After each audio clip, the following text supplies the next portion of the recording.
பொதுவாக எல்லா நாட்களிலும் நபியை பற்றி பேசிக்கொண்டுதான் இருக்கிறோம், இல்லாமல் இல்லை. ஆனால் இந்த மாதத்தில் நாம் பேசுவதை போல ஒரு மகிழ்ச்சி, ஒரு புத்துணர்ச்சி வேறு எந்த மாசத்திலேயும் நாம பேசும்போது கிடைக்காது. இன்றைக்கு இந்த சமுதாயம் சீரத்து மாநாடுகள், தொடர் சொற்பொழிவுகளின் மூலமாக, மீளாது விழா தொடர் சொற்பொழிவுகளின் மூலமாக பல்வேறு விளக்கங்களை தெரிந்து கொண்டிருக்கிறார்கள். சில ஊர்களில் மேடைகள் அமைக்கப்பட்டு 12 நாட்களும் பயான் நடக்கிறது என்று சொன்னால் அந்த மேடையில என்ன ஆட்டம் போடுறாங்களா, பாட்டு பாடுறாங்களா, ஆர்கெஸ்ட்ரா வைக்கிறாங்களா? இல்ல, நபியை பற்றி பேசுகிறார்கள். நபியை பற்றி பேசுவதும் கேட்பதும் அவ்வளவு பெரிய மகிழ்ச்சியை தருகிறது. இந்த மாதத்தை காரணமாக வைத்து நாம் இந்த ஏற்பாடு அடுத்த மாதமும் நாம் வைக்கலாம், அதுக்கு அடுத்த மாதமும் வைக்கலாம்.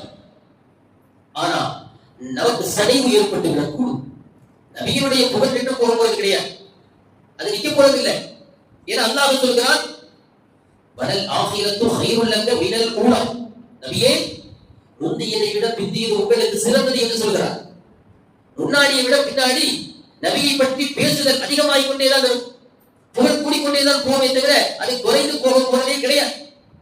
அல்லாஹ் தஆலா அப்படி ஒரு நிலையில் நபி ஸல்லல்லாஹு அலைஹி வஸல்லம் அவர்களை வைத்திருக்கிறார்.